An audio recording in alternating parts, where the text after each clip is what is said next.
MDG TV, une chaîne Went pour la cause de Christ. Mafuta Yasika, Mafuta Yasika, Mafuta Yasika.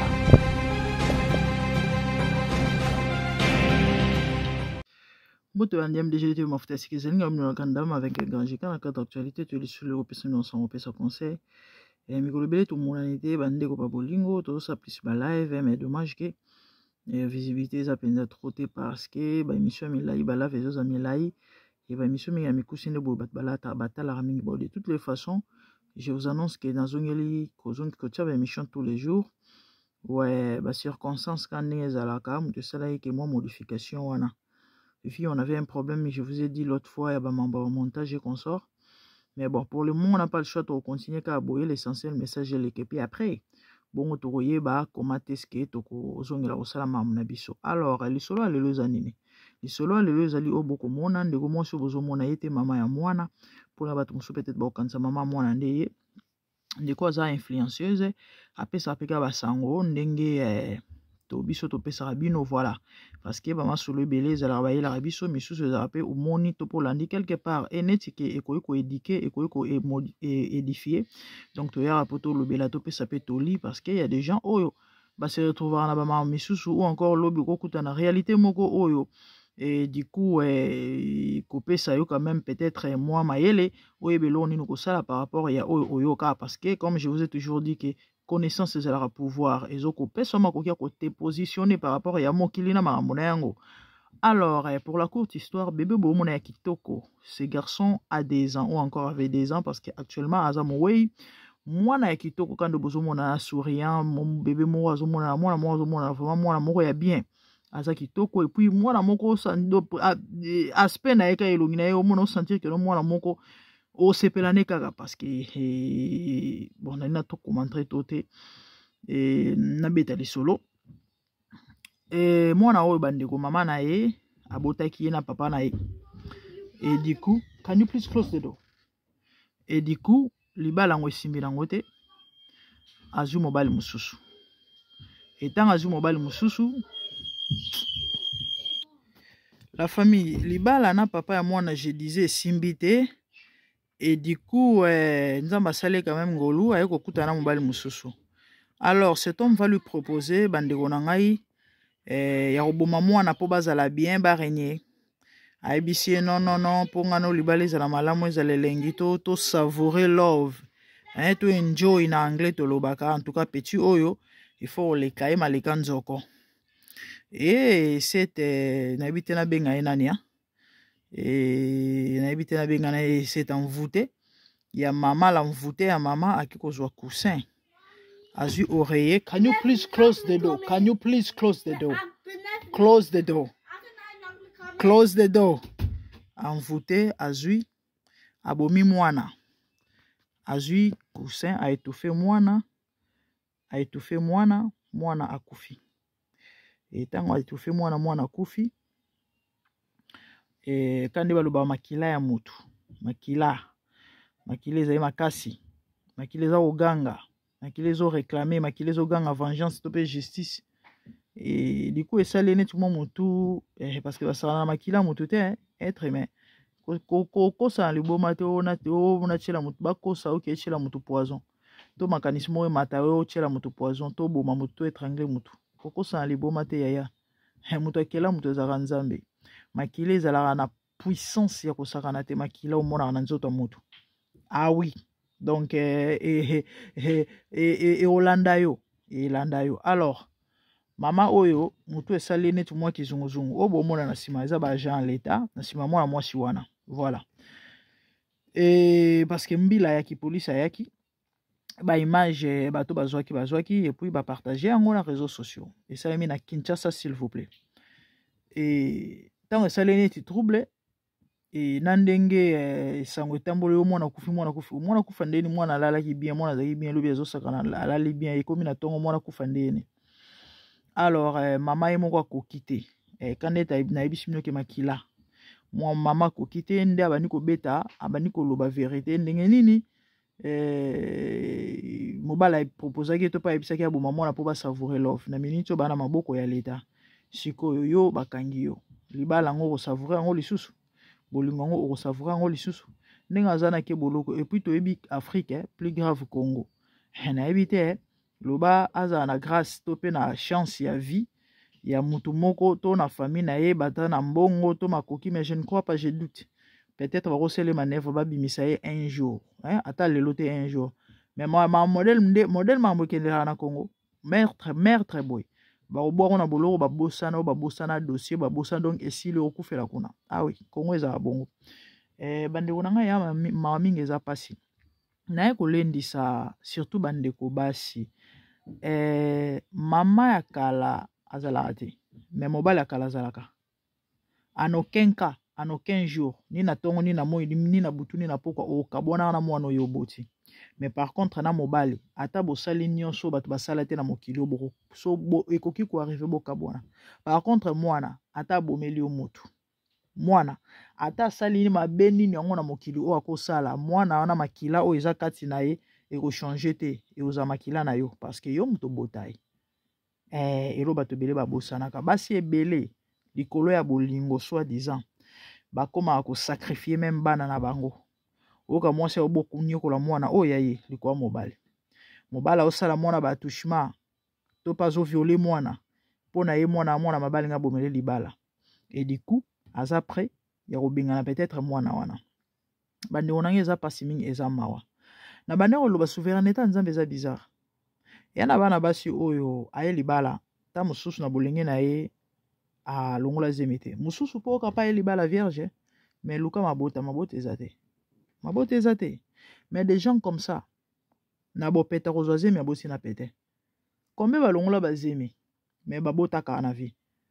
mais eza na bato baoluka bana o baza ba responsable to pe digne ya kobenga ba mama capable ya kobokola mwana mais du coup mabota eza te vraiment nzamba okamawa nzamba asa grâce parce que niveau mambo ezokendele nayebi te so na koloba nini conseil nga na kopesa comme je l'ai toujours dit na vie yaya soki nzamba utiliser yo te soko oboyi to soko olingi na nzambe te soko olingi na nzambe te na vie olinga te olinga te et pas satana oza na choix te nzamba apesaka choix parce que nzamba azala dictateur te kondimela yesu ezalaka choix. Par contre et pas na satana c'est pas le cas sikoyo mutu o azala na merci à diable et mutu aboyi nzambe.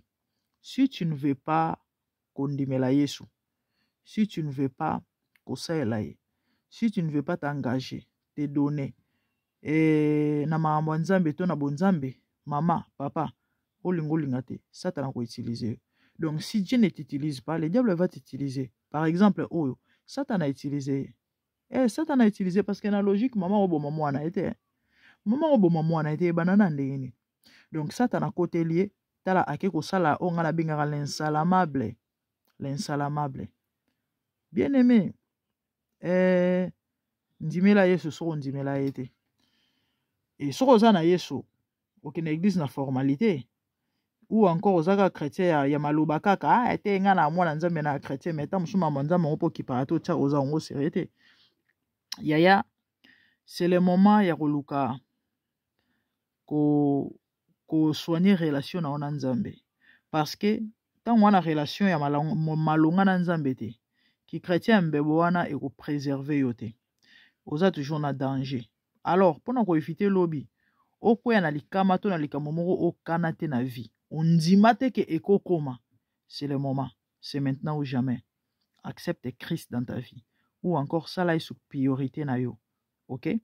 Lingai de façon que à préserver yo na ba danger ya vie oyo parce que mokilo bo mo neza na ba surprise désagréable moko mon ami o ondima te yana batu lelo ba se retrouver na baboloko bandimate e ba mambasala bandimaka ke bango bako osala ba acte wana ko poser ba acte wana tout comme ba innocent o pe ba kutana na ba problème moko songolo pakala ezaka parce kazaka na protection te po mondo bomo na bandeko na ngai mokilo bozo mona bandeko na ngai ekambami na spiritualité molimo moto zo kamba monde et du coup tango za na protection te yaya tango wana bonzambe te ndeko na nga yeba ke oza exposé et mabe ko komela yo o toloba en anglais anytime donc n'importe quand.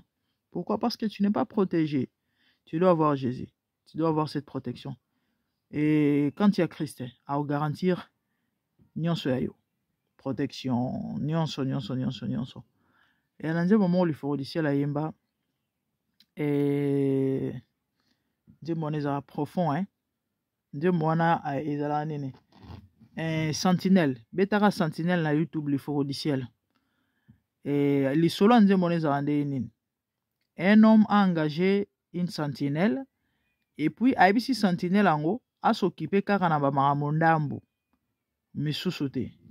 Et du coup moyibi ayekoya ayibi tata na siliki sentinelle ayibi mais yo lo bagi na ngana kenyela kaka esika songolo salon ou encore chambre ou encore couloir topé siko kuna ngana zaki sentinelle te yango moni moyibi aye azwi ayibi et ça l'a mis plusieurs fois jusqu'à ce que la personne aye kozwa décision ya kotika et nyonso na maboko ya sentinelle. Donc c'est comme Dieu.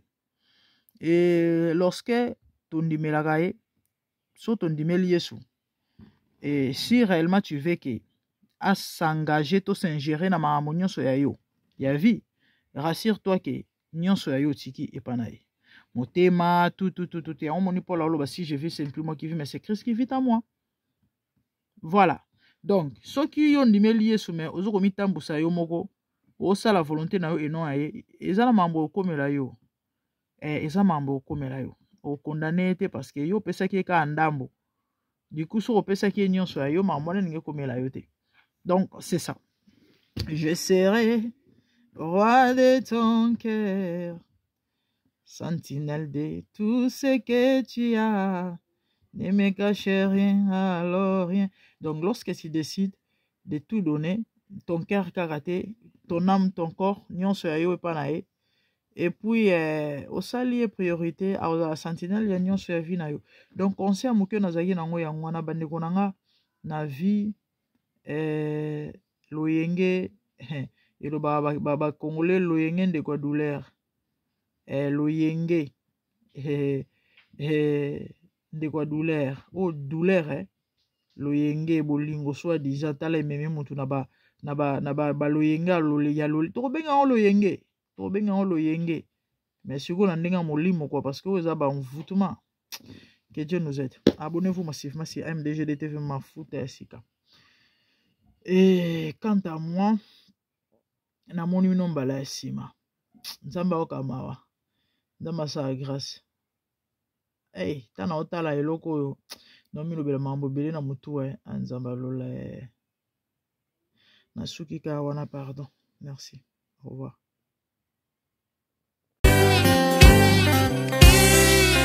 Zambe na boya, olatike mo vandina bo santu. Ozinga mina bajeno, bakoye mela kayo tongo pe kwa.